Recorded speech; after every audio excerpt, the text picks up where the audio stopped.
What's going on, guys? Welcome back to WWE Network and Chill, where I, Graham Jason Matthews, break down all the original content I watch on the WWE Network, as well as on Vice, as today we're talking the latest episode from Season 1 of Dark Side of the Ring, entitled The Match Made in Heaven, focusing on the relationship on-screen and off-screen between Macho Man Randy Savage and Miss Elizabeth.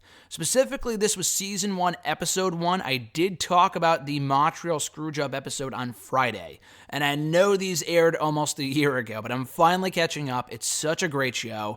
By the time this goes up, probably on Monday, the Benoit episode should be airing in full tomorrow, Tuesday, on Vice. It's a 2-hour special. Part 1 is already available on YouTube, and it's fucking awesome. So I was going to wait to watch the whole thing, but I couldn't help myself. I saw so many good things, people talking about it on Twitter, whatnot. Had to watch it, fucking loved it. That review will not be coming for a while, because I do want to get through all the Season 1 episodes before I delve into the Season 2 episodes. So this one, again, Season 1, Episode 1, The Match Made in Heaven, focuses on Randy Savage and Miss Elizabeth. Now, again, as I've said before, I did not take detailed notes watching these episodes. Sometimes I just like to sit back and enjoy the content. A lot with, most of the time with the network content, with the stuff that goes up on WWE Network, I'll sit there and watch it and pause it and take notes, and it's fucking tough. And I know that's kind of what I have to do most of the time, but I don't want to have to do that with this show because it's such a great show, and I just want to sit there and enjoy it without having to pause it every 10 seconds. So I'll just kind of give my general thoughts on this episode. We hear from Eric Bischoff, Jake the Snake Roberts, Bruce Pritchard, Jimmy Hart, Scott Hall, and Linda Balea. I think that's how you pronounce their last name, but the ex-wife of Hulk Hogan. I knew I recognized her. I'm like, why do I know who that woman is?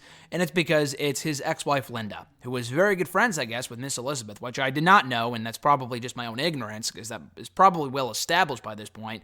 But it makes sense. I mean, she was always on the road. Hulk's wife was kind of on the road, which is why they bonded, because they were the only two spouses on the road at that point with their wrestler husbands. But anyway, so they talk about Savage's career specifically to kick it off, talking about how his dad was Angelo Poffo and his brother Lanny Poffo, the genius, of course. So they kind of recap his family tree and how he got into wrestling and then signing with WWE, how he met Elizabeth at a gym.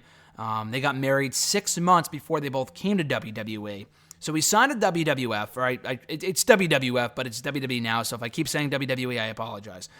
But they traveled on the road together, and it was actually, I believe, Savage's idea to bring Elizabeth in as an on-air character, because she was on the road anyway, so he's like, why not just put her on the show with me? I mean, why the fuck not if she's always going to be here regardless? So just make her my manager. So they talk quickly about the Ricky Steamboat match from WrestleMania 3 for that, the Intercontinental Championship, that instant classic, still one of the greatest WrestleMania matches of all time, even to this day, 30 years later. They recap the Hulk Hogan feud, which had a lot to do. I mean, that was very, important, obviously, because what he was acting, the way that he was acting on TV at that point, being overprotective and jealous and angry and everything else, was kind of, it was a life imitating art soon after, with him kind of acting the same way behind the scenes that he was acting kind of the same way that he was acting on screen as well. So they talk about that feud, and again, that's one of the greatest feuds of all time, so I'm very happy they discussed it as they kind of needed to, with the two teaming up, and then Savage kind of getting jealous of Hogan because he touched Elizabeth inappropriately one time by accident, and he was kind of caring too much for her, and, whatever. So they delved into that, had that awesome match at WrestleMania 5 for the WWE Championship, the Mega Powers blowing up brother. I was a little disappointed they didn't get into Randy Savage winning the WWF Championship at WrestleMania 4, because, the guy was the fucking champion going into WrestleMania 5. You would think they would bring up how he won the title, and how that was such a cool moment. Again, it's not the greatest moment. It kind of got overshadowed, but WrestleMania 4 is not the greatest Mania. Let's put it that way. Kind of a boring show. It was mostly a tournament for the championship, and a lot of those matches were no good. So I was kind of disappointed they didn't cover that, but I can get why they didn't. So again, they talk about how Savage was depicted as jealous and overprotective on screen, and how that kind of carried over into his personal life. She was always, she was always around the boys, and she saw the ribbing and people pooping in other people's, suitcases and whatnot. He doesn't want to fucking see. He doesn't want to have her seeing that shit. Of course not. So he was like, I don't really want her on the road, but I also don't want her staying home and potentially cheating on me, blah, blah, blah, all this other stuff. And obviously she would have probably never done that. And they both loved each other very, very much. But it got to a point where it was just too much for her. But they do talk about the on-air wedding from WrestleMania, or when they reunited at WrestleMania, what was it, 7?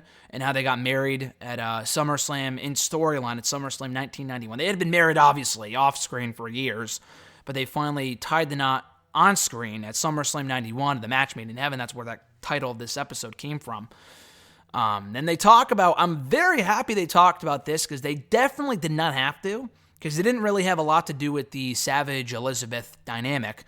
But they talk about the Randy Savage-Jake Roberts feud that followed. Another amazing, underrated rivalry. It doesn't really get as much love as the Steamboat-Savage match or as the Hogan-Savage feud, but that was a great feud for as long as it lasted for. And they also talked about the snake bite, too, and how it was real. And we hear a lot from Jake the Snake about that, which I thought was fascinating. So then they kind of get into the darker stuff. They tell a story about how, I guess Linda had called up Elizabeth on the phone, and Savage was behind her. And she says, hey, me and Terry, a.k.a. Hulk Hogan, are going down to Florida for the day. We're going to a hotel, hanging out, blah, blah, blah. Do you want to come? She's like, oh, I don't know, maybe. And, he obviously didn't really want her to go. He definitely didn't want her to go. But she wanted to go. So she flew down there, had a good time. And then she didn't leave her room one night. I forgot what the story here was with this. So Linda knocked on her door. She didn't want to be in the same room. She wanted to have a separate room. I don't know why. I thought that was a little weird. I guess it was because, I'm not sure. I really don't know. But then, they show Linda. I mean, they kind of depict it with different people, of course. They show Linda knocking on the door for Elizabeth's door, and she doesn't come out. She doesn't answer. And it's like, okay, what happened? Was she doing drugs? Was she with someone else? It was a really weird thing. The whole point of this is that she's acting really, really weird. Eventually, Randy calls the hotel, asks Linda, is Elizabeth there with you? And she says, yes. I don't know where she is, though. I have no clue. She didn't bring up the separate rooms thing, but I have no idea where she is. He's like, listen, I'm flying down there, and I'm going to fucking find her. So it takes him 3 hours, she said. I don't know how accurate that is, but maybe that's just before, that this was back in the early 90s. So, this was before they did all the background checks and everything else that it took to get on a fucking flight. But anyway, so he gets there, he's all pissed, and he's yelling at Linda, he's yelling at Hulk Hogan, saying, where's my wife? He eventually finds her, and then they leave, and he said, no more vacations, party time's over, she's not coming back here, blah, blah, blah. That was really the beginning of the end, but it was probably unraveling well before that. So she eventually left him, and she called Linda, saying that this is what I'm doing, I'm driving down the road right now, I'm leaving Randy. Don't tell him that I called you. Don't tell him that you know anything. We're getting a divorce. This is it. So she leaves him. They talk about how Savage was not the same after that. You can kind of, it was like someone was there, the lights were on, but nobody was home type of deal, where he wasn't really acting like himself. He kind of felt dead inside.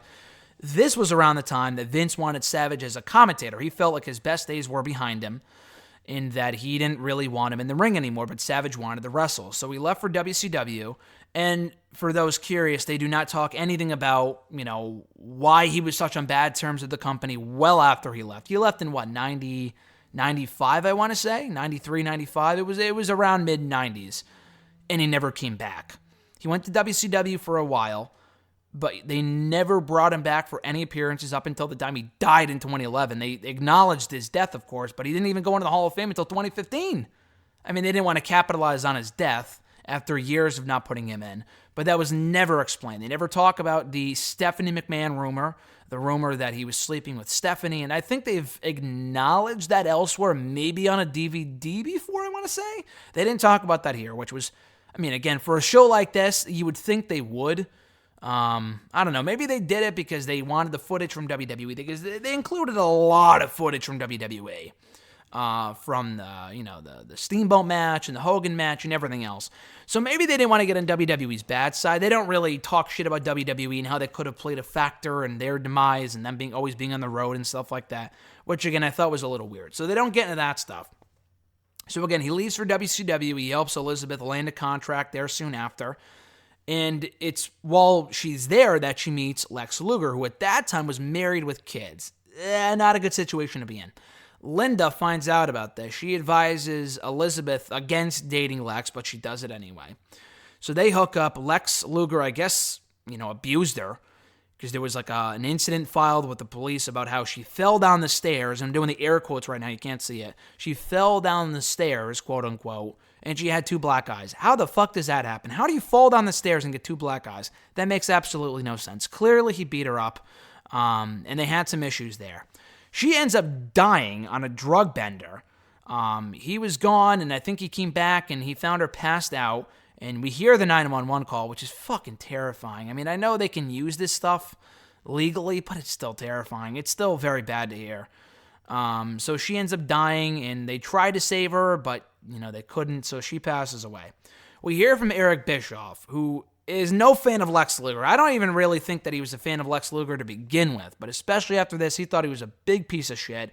He actually says here on record, says that he manipulated not Bischoff, but Lex Luger manipulated Elizabeth. A poor innocent woman gets manipulated by drugs, courtesy of Lex Luger. But he, I guess, forgives him now, but he really buries him here, as he probably should, because Lex Luger was not in a great place at that point. Luger's another guy that I feel like they probably have not inducted him into the Hall of Fame, probably because of what happened here. We haven't seen Luger on TV at all. I don't even know if he's been on the show at all in the last 15, 20 years. And the guy was a big part of the company for a while there in the 90s.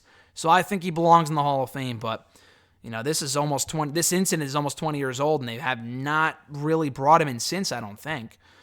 But anyway, so to quickly wrap this thing up, they talk about how Savage eventually found happiness later on in his life, met a new woman, got married, got remarried, and ended up dying in 2011, May of 2011. They show the news broadcast. I remember this. I didn't see it on the news, but I heard all about it that day, May 20th, 2011. It was a Friday. I remember it very clearly. I was stunned. And again, I didn't grow up on Macho Man, but it was very sad to hear that he had passed. Had a heart attack after, I think it was the heart attack that killed him. Then he drove into a tree because he had the heart attack while he was driving. How terrible is that? And his wife was in the car. She survived, thankfully. She was pretty beat up. Just a terrible incident. So I don't think, if the heart attack didn't kill him, the car crash definitely did. But I think it was the heart attack that killed him. That's fucking terrible, though. So they talk about that and their legacy. So that's kind of a sad note to end on. But that was it. That was the match made in heaven. I thought it was a great episode. All these episodes are great.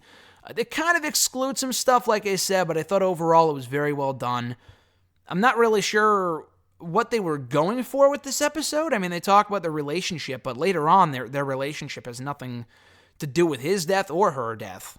So again, they kind of reconciled later on in WCW, kind of. We hear comments from Savage, right after she had passed about Elizabeth dying, and, he says that he feels bad for her and her family, all this other stuff. I'm sure he felt very strongly about Lex. We don't really hear about that at all. It was an interesting episode, not their strongest one, but it was still very well done. And like I said in the Montreal Screwjob review, you can watch this episode in full right now, not only on YouTube, which is where I watched it about a week ago.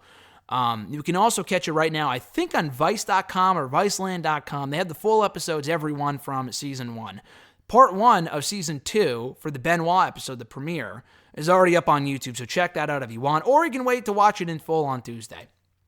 So anyway, guys, thank you as always for checking out this video. I appreciate it. Be sure to like the video, drop a comment, share the video, and subscribe to the channel for more content. We'll be back probably tomorrow, unless there's new WWE Network content I'm not aware of. We should be on track, I think, tomorrow to discuss the Killing of Bruiser Brody episode of Dark Side of the Ring. So stay tuned for that. Until then, guys, have a great one. Enjoy your week. I'm Graham Jason Matthews, and I'll catch your ass down the road.